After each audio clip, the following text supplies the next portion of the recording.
sweet and low. Sing songs of your people long ago. Surely when I leave this place, rivers and valleys remain, and I'll sing my song to the little ones as they dream. Mountains stand straight and true. I am a traveler on the road home to you.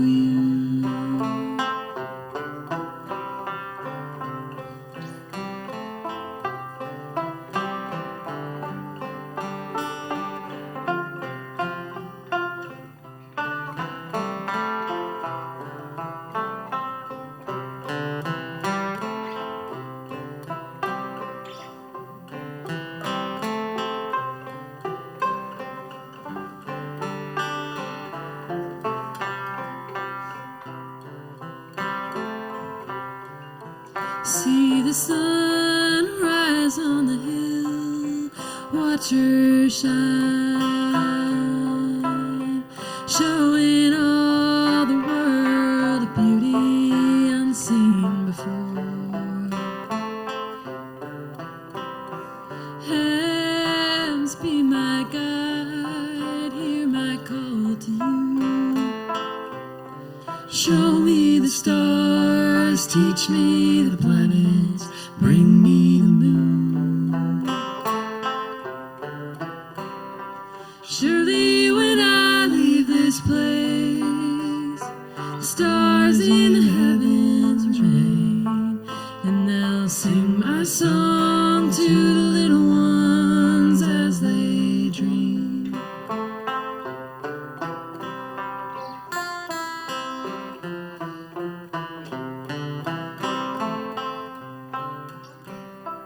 Mountains stand straight and true. I am a traveler on the road home to you.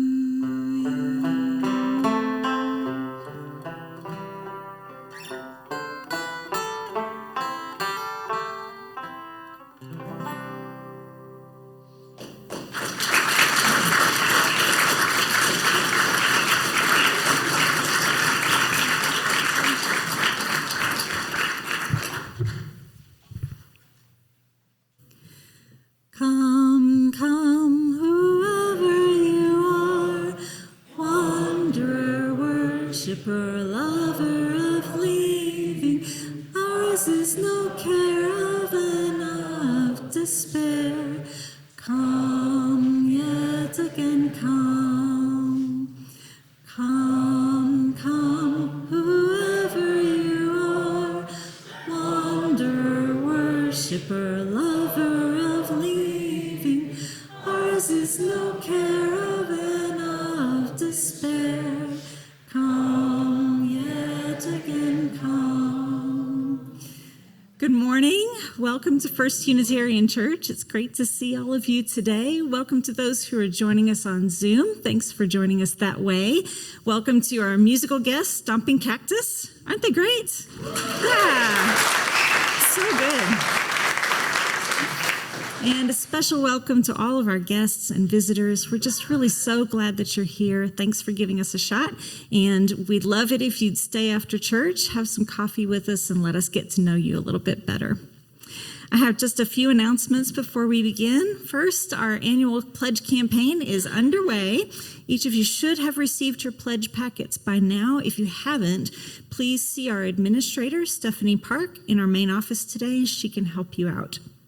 I hope that you're having a great time meeting with your visiting steward and talking about all the ways that this church enriches your life. If you haven't heard from them, check your email, check your text messages. Please respond so that they can come and meet with you. Our goal for the campaign is $700,000. It's an ambitious goal, but I think we can do it. And the campaign comes to an end on March 29th. So please don't wait till the last minute. Go ahead and knock it out as soon as you can. A couple of things that are happening right after church today. First, in room 219, we'll have planning for Summer Forum.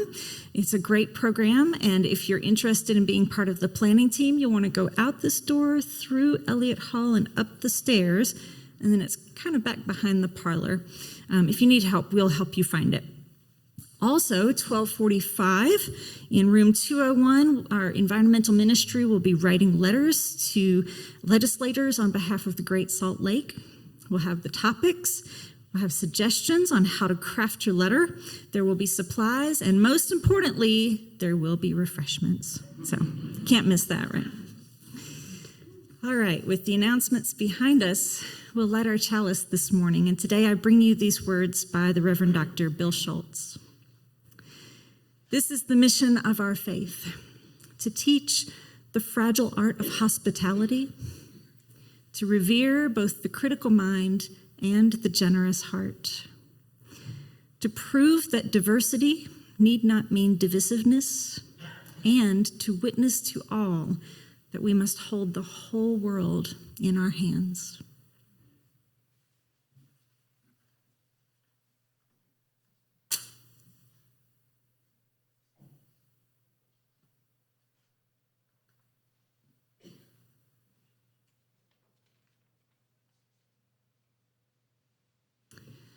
Our opening hymn today is number 38. I invite you to remain seated for this one, and we'll follow the lead of our guest musicians. Number 38.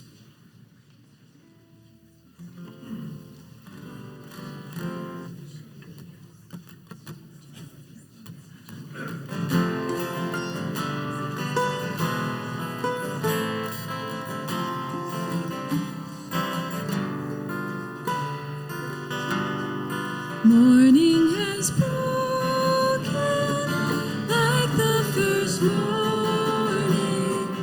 Blackbird has spoken like the first bird.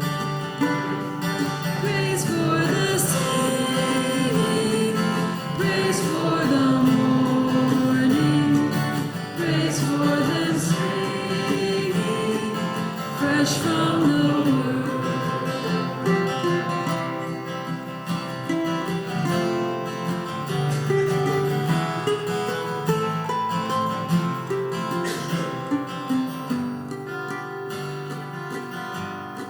Sweet the rains do fall, sunlit from heaven, like the first dew fall on the first grass.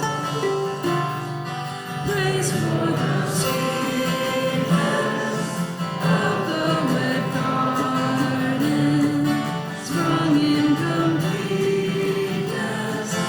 where God's feet pass.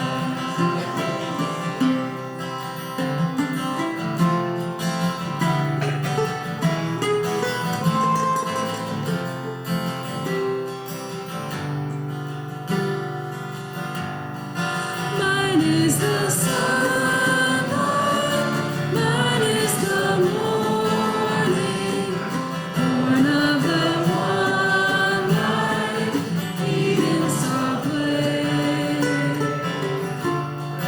Praise with elation, praise every morning, God's recreation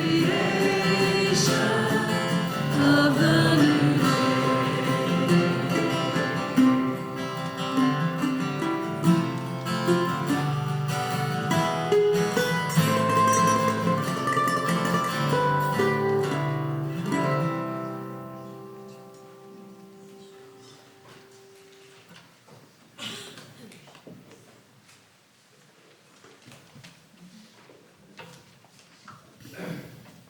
I'd like to invite forward our lay minister for today, Lee Shuster, who will be speaking on February's theme of strength.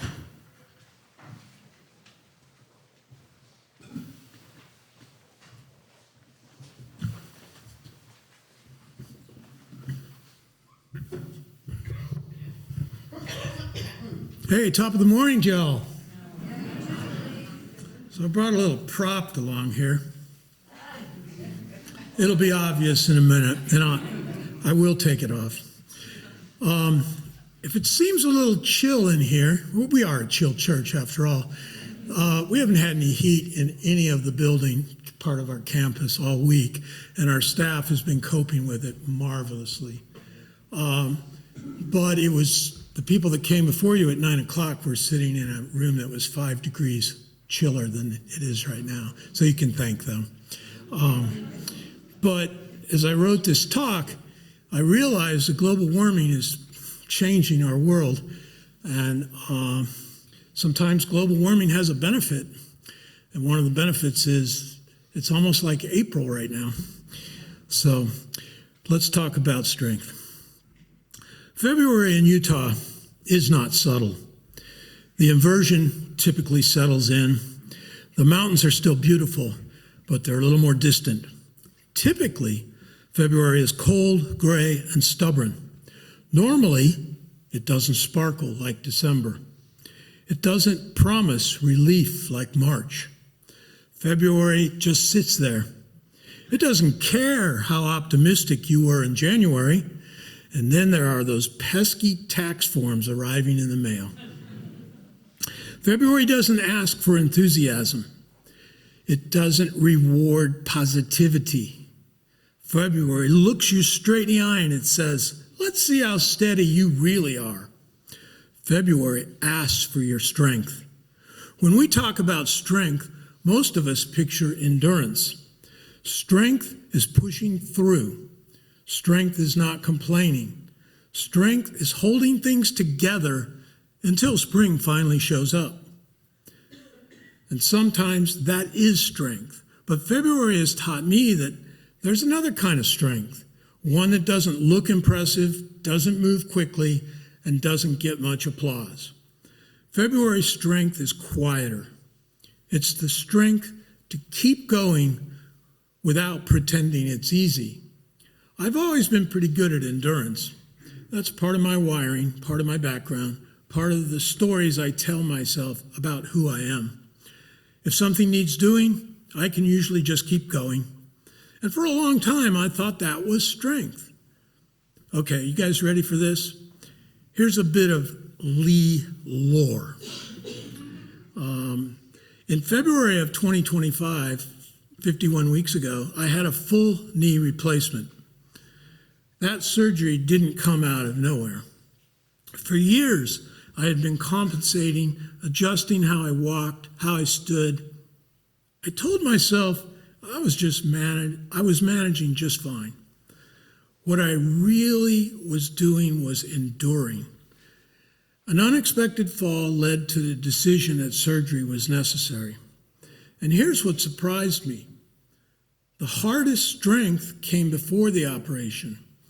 It was called pre-op physical conditioning. 3 months of exercises designed not to heal the knee, but to strengthen everything around it for what was coming. It was slow, repetitive, boring, humbling, just steady and often painful preparation. Then came the surgery. And after that, 6 more months of physical therapy. 6 months of relearning movements that I had taken for granted. That recovery demanded a different kind of strength. It required patience, showing up when motivation was low, and accepting help. And this is where I want to pause for a moment of gratitude. Because during those early post-operative weeks, strength did not look like independence. It looked like meals arriving at our front door. The church's caring committee brought wonderful, nourishing food, thoughtfully prepared, generously delivered, and those meals mattered more than I can easily put into words. They mattered not just to me, but especially to Linda, my wife, my care coach. Because while I was focused on healing, Linda was managing everything else. The meals weren't just kindness. They were deeply practical. They reduced our stress. They were love made edible. That too is a form of strength. Here's what February has taught me very clearly. Endurance alone is not strength. Endurance does keep you moving, but strength asks whether movement is healing or harmful. Endurance says, I can push through this, but strength says, I need you to do this the right way, even if it takes a bit longer. So endurance is about force, but think of strength being about wisdom. Real strength isn't about how much pain you can tolerate. It's about knowing when pain is information. Strength in this season looks to me like patience. And this week, our circle of concern stretches beyond these walls. We hold the people of Minnesota, neighbors we may never meet, who are carrying grief, shock, and uncertainty in our hearts. But let us also remember that many Utah families are also facing uncertain futures and fearful intimidation. We send them all what February teaches us best: steadiness, patience, and the strength that comes from knowing they are not alone. Patience with bodies that heal slowly, patience with ourselves and one another. It looks like staying present when energy is low. It looks like choosing care over urgency. That kind of strength doesn't announce itself. It doesn't dominate a room, but it sustains life. In our church tradition, strength is not measured by certainty or conformity. It's measured by how we stay in relationship. A strong community is not one without strain. It is one that knows how to support, how to show up, and most importantly, how to carry one another when needed. So in this February moment, when progress is slow and patience is tested, may we expand our definition of strength. May we honor the courage it takes to prepare carefully, the courage it takes to recover slowly, and the courage it takes to know when to receive care. Because the strongest people are not the ones who never bend. They are the ones who allow themselves to be supported, and in doing so, meet one another with the strength already present among us. Namaste.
Movements need music.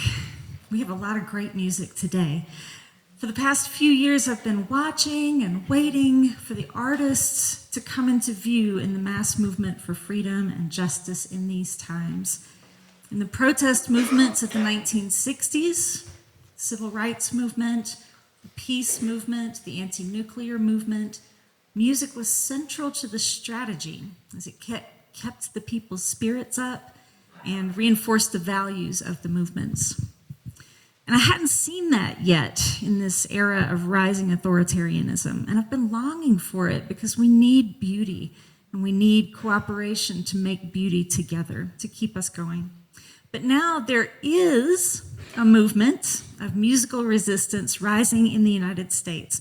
It's called Singing Resistance, And it got its start in the Midwest, but it's spread across the country now. It's building a large movement of singers that's radically welcoming, including for people who are new to social justice work. And they sing not only for the world that they want to create, that we want to create, but to create that world right here and now. So now Singing Resistance is helping to organize groups across the country. I've heard that there might be a group forming here in Salt Lake City, which I'm really excited about. When I was away in Albuquerque a couple of weeks ago, I got to hear and sing some of these wonderful songs, and so I thought I'd bring a couple back to you. So the first one is called Gather Your Courage. It's by Coco Love Alcorn, and it goes like this. It's 2 parts. The first part we'll sing through twice all together as a group. And then the second part, I'll sing a phrase and you sing it back to me, okay? So the first part goes like this. Gather your courage into your heart. When we're together, we can start. Gather your courage into your heart. When we're together, we can start. Yes. The second part is me and then you. Everybody show up. Everybody show up. Everybody rise up. Everybody rise up. Everybody shake it up. Everybody shake it up. Everybody here. Everybody here. Okay, so let's do the whole thing together. First part we all do together 2 times, and then we'll do this back and forth. And if you want to add harmonies, be my guest. Make it happen. Make it beautiful. Ready? Gather your courage into your heart. When we're together, we can start. Gather your courage into your heart. When we're together, we can start. Everybody show up. Everybody show up. Everybody rise up. Everybody rise up. Everybody shake it up. Everybody shake it up. Everybody here. Everybody here. This time, power. Gather your power into your heart. When we're together, we can start. Gather your power into your heart. When we're together, we can start. Everybody show up. Everybody show up. Everybody rise up. Everybody rise up. Everybody shake it up. Everybody shake it up. Everybody here. Everybody here. It's a nice song, right? Yeah, and you can change the words as you want to. Gather your spirit, gather your wisdom, whatever you're wanting to gather. So you can bring that to your next gathering. Let's sing one more, and this is a very easy song, very easy. But I think it works best when we sing it several times through, okay? This is called Hold On, and it's by Heidi Wilson. It goes like this. Hold on, hold on, my dear ones, here comes the dawn. Easy, right? Sing it with me. Hold on, hold on, my dear ones, here comes the dawn. Hold on, hold on, my dear ones, here comes the dawn.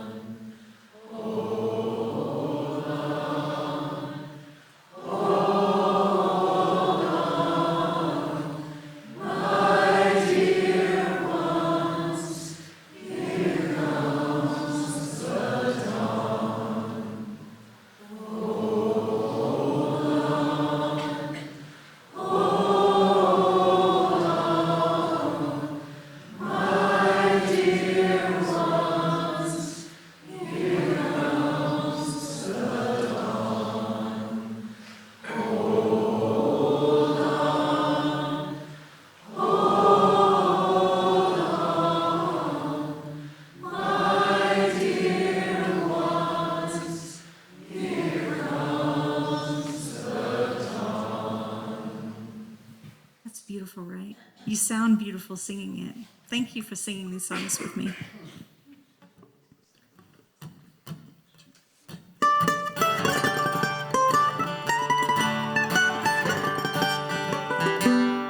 My latest sun is sinking fast.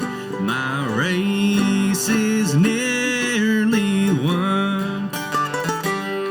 My strongest trials now are past. My triumph has begun. Oh, come, angel band, come and around me stand.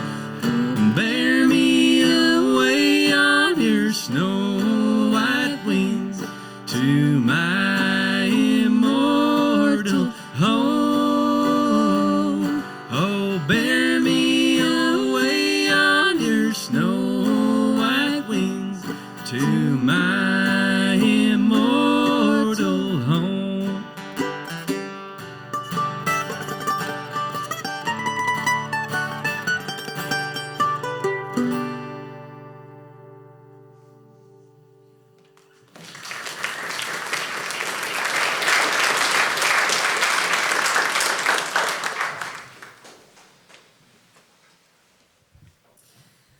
Oh, we give thanks. For this precious day. For all gathered here. And those far away. For this time we share. With love and care. Oh, we give thanks. For this precious day.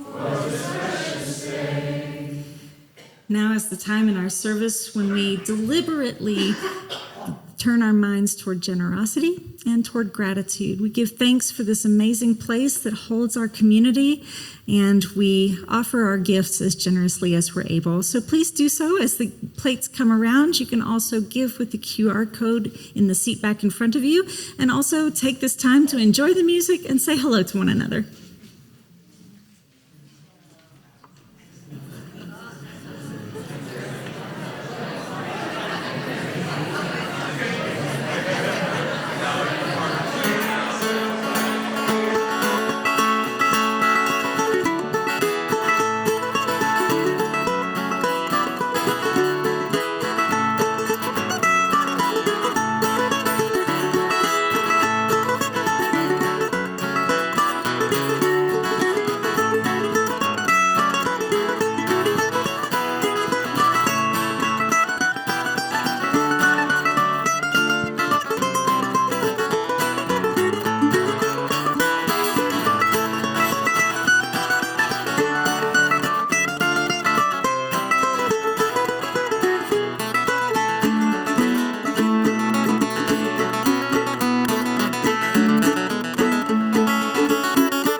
The Winter Olympics has kicked off this weekend in Italy. And though I'm not a big sports fan, I do plan to watch at least some of it, if for no other reason than to remember what international cooperation looks like. That is, after all, the point of the games. It's the point of the games to reach across borders, to celebrate the best in humanity, at least on a physical level. And the big story in skiing right now is 41-year-old Lindsey Vonn, who yesterday attempted to compete in one last Olympics despite a torn anterior cruciate ligament, otherwise known as the ACL. Maybe you've heard of it. And just the thought of a torn one is enough to strike fear into the heart of most competitors. Now, I don't really know that much about skiing, but if you had asked me, I would have told you that I imagine that the ACL, the ligament that connects the thigh to the shin, is probably pretty important to a competitive skier, or a weekend skier, or a person walking to their mailbox. But Lindsey Vonn attempted Olympic downhill skiing with an ACL she tore just a week and a half ago. Now, I wrote the bulk of this sermon on Thursday, and I polished it up yesterday morning. And then I woke up this morning to the news that Vonn attempted her downhill run yesterday 8 hours ahead of us and had a terrible crash and had to be airlifted off the mountain. I understand she's fine, but we don't know much more than that. Sometimes things happen on Saturday night that make a preacher reconsider the things they wrote on Thursday. I might have used the phrase, bless her heart. I don't know. Well, I can't imagine the enormous pressure on world-class athletes to perform despite the odds. And I can't imagine what gets said in the room among an athlete and their coaches, their doctors, and their sponsors. But I do know how it feels to be in your 40s trying to do something you were really great at just a few years ago. So it felt a little mean-spirited in the light of Sunday morning to use Vonn as an object lesson while she's laid up with what is certain to be a horrible injury. But do you rewrite the whole sermon and show up to preach it in your pajamas, or do you go ahead and get ready like usual and quickly edit in an apologetic reframing? Well, obviously, I'm going for the latter, and I think it makes sense because of the contrast between Vonn's attempt yesterday and what we witnessed just a few years ago from two other high-performing athletes. I'm thinking about tennis champion Naomi Osaka, who in 2021 withdrew from the Wimbledon tournament and briefly retired from tennis when she recognized that her mental health struggles were getting the best of her. Or gymnast Simone Biles, the most decorated gymnast in history, who also in 2021 withdrew from the Olympic team final after suffering from what gymnasts call the twisties, where turning maneuvers in the air caused the athlete to lose spatial awareness. Both these women, both women of color, were criticized, even reviled for stepping away from competition. But the mental game is just as important as the physical competition. And without that mental strength, an athlete risks much more than a single forfeited competition. As Biles put it, it's okay sometimes to sit out even the big competitions to focus on yourself because it shows how strong of a competitor and person that you really are, rather than just battle through it. Now, I have no desire to have the kind of physical strength that these women have developed, but I could do with some of that mental toughness right now, both the toughness to perform and the strength to walk away when necessary. I find myself and many of my friends, and also many of you, giving a very strange answer when someone asks me how I'm doing. I say, I'm doing great, except for, the horrors. Because let's face it, it feels like it takes Herculean levels of strength right now just to get through a day.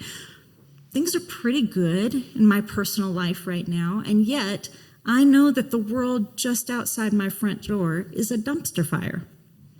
There is so much cruelty and injustice, so much poverty and suffering. And then there are those among us whose hearts feel these injustices deeply, while also trying to carry on their own burdens. Our health, our finances, our relationships, our worries for the well-being of our dearest ones. Life is taking a very heavy mental and emotional toll on us right now. So maybe today is a good day to think about what it means to be strong and what it costs. Politically, we live in the time of the strong man, when, according to historian Ruth Ben-Ghiat, heads of state use masculinity as a tool of political legitimacy. In strongman governments, the leader's displays of machismo and his kinship with other male leaders are not just bluster, but a way of exercising power at home and conducting foreign policy. Virility enables his corruption, projecting the idea that he is above laws that weaker individuals must follow. It also translates into state policies that target women and LGBTQ populations, who are as much the strong man's enemies as prosecutors and the press. In such an age, in such a nation, it is little wonder that we feel pressure to be unnaturally strong ourselves. The nihilistic message of the times says that it's a dog-eat-dog world in which only the strong will survive and weakness will be punished. And we see this all around us. The people most in danger of losing everything right now, including trans folks, disabled people, people of color without documentation. These are all groups of people who subvert the hierarchies of gender, class, and national belonging. This much is clear and obvious to many of us, but let's get honest about what that really means. It means that those people who do appear to fit within the hierarchy see how those who are outside it are punished, and that reinforces the conformity required to stay inside it. People fear what would happen if they explored their gender, or if they became disabled, or if someone mistook them for someone who didn't have papers. An invisible line appears between the acceptable and the unacceptable, and the consequences of falling over the line become dangerously real. Not only do people strive to keep themselves inside the hierarchy, they withdraw from those who are falling out of it, lest they get dragged out themselves. I think perhaps the most frightening part is the assertion that some people are more American than others. Because once we start talking about who is the most American, once that hierarchy begins to coalesce, it won't stop until every person in our country is either in or out for good. Of course, we'd prefer not to think of ourselves as pieces stacked in an unstable hierarchy, holding on with all our might just to cling to the structure. We might prefer to think of ourselves as soldiers in a regiment, marching toward the same horizon, fighting a common enemy, endowed with strength and power, individual, yet part of something greater.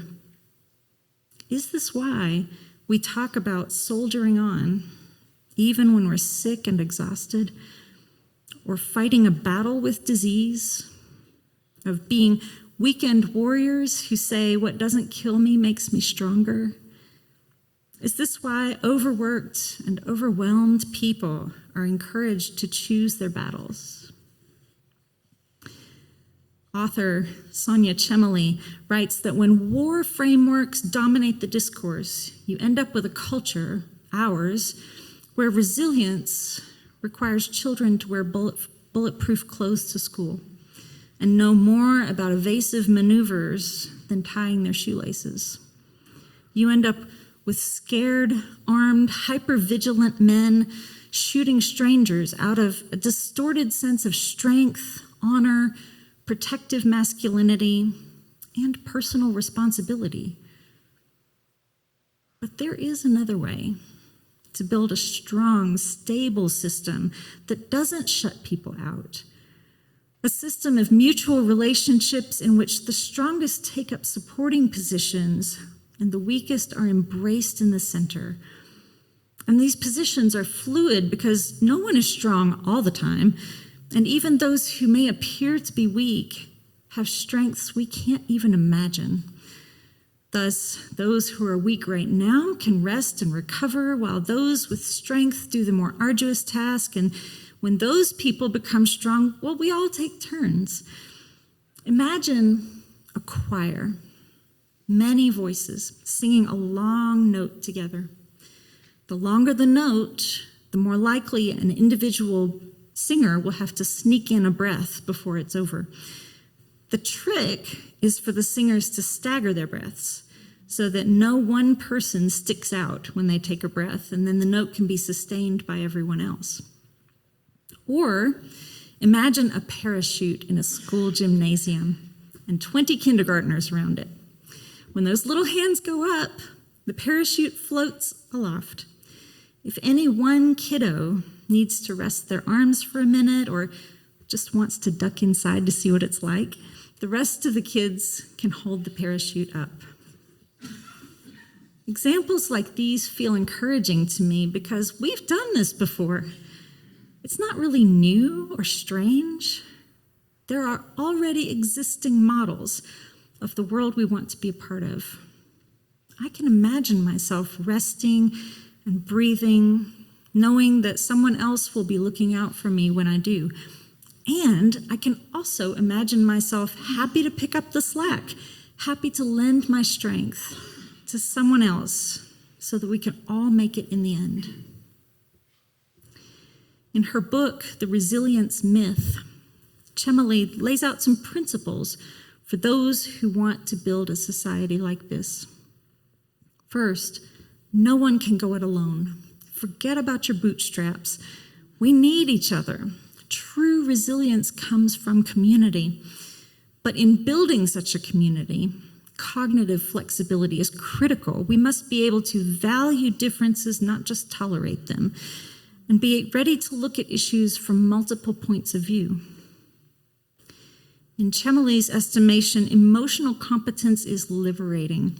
So many people in our current society distrust emotions or even stifle them completely. But without emotional intelligence, we can't hope to understand each other and thus can't hope to build a society of cooperation. And it helps to remind ourselves that life is not war unless we make it so. We don't have to fight everything all the time. Disease and weakness are not battles to fight. Conflict itself need not be a battle. Conflict is a healthy part of human relationships. And yet, even as we refuse to keep fighting imaginary battles, limits are real, and we need to respect them. We are not machines, and we must not force ourselves to work or fight or even play beyond what we can do well and joyfully. Real strength lies in knowing how much we can manage and respecting that limit. Chemily reminds us that all of the crises we face today are crises of disconnection. Scratch the surface and you will find failure after failure to prioritize nurture and mutual care. Loneliness, intimate violence, climate disaster, mass migrations, globally worsening mental health, pervasive plastics, wealth inequality, rising authoritarianism. These are just a few of the crises that she names that could be eliminated if we really knew how to live connectedly. The question of resilience, then, Chemily writes, substantively comes to who and what we will care for, and who and what we will abandon and destroy. So who and what will you care for? Who will you show up for? How will you use the strength that you have to create a world where nobody has to be strong all the time? Where we carry each other rather than clinging to our privilege and competing for limited resources. Let us imagine a connected world of sharing our strength and putting those who need care at the center of our work. A world of true resilience. May it be so. Our closing hymn is number 126. Once again, we'll remain seated and follow the lead of our guest musicians. 126.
Close our service today with these words by my friend and colleague and former First Church intern, the Reverend Dennis McCarty.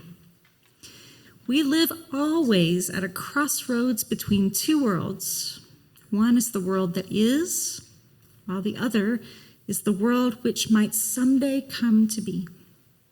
May we hold within us the strength and resilience to remember which is which, and not settle for the one when, with enough heart, enough struggle, enough persistence, we might have gained the other.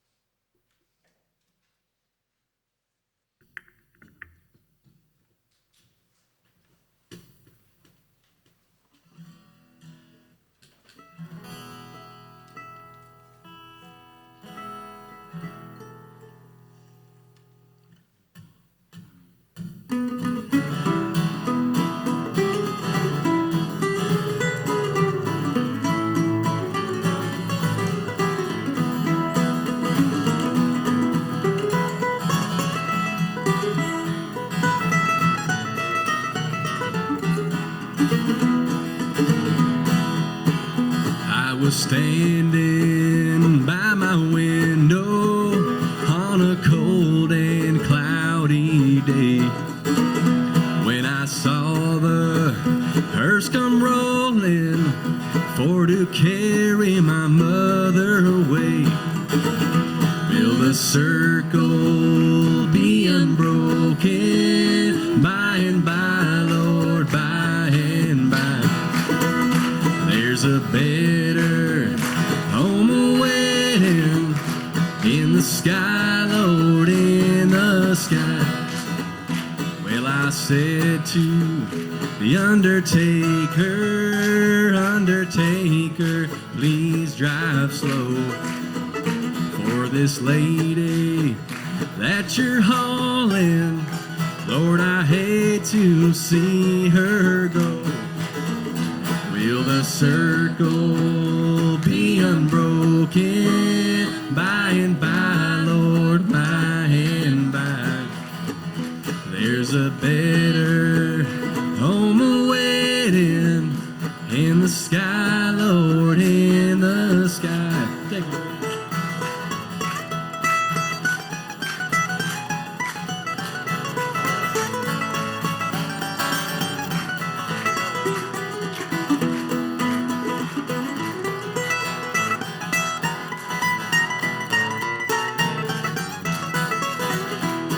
We sang the songs of childhood, hymns of faith that made us strong, ones that Mother Maybell taught us, and the angels sing along. Sing it with us.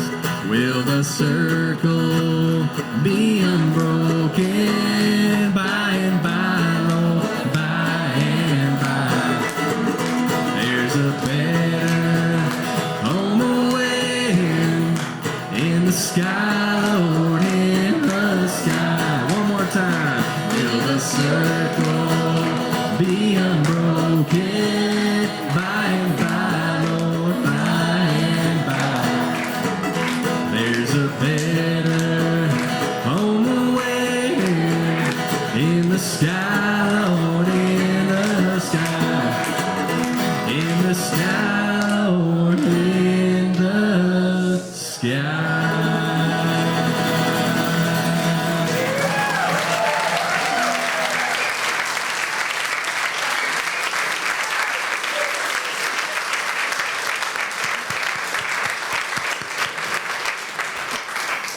Thank you, Stomping Cactus.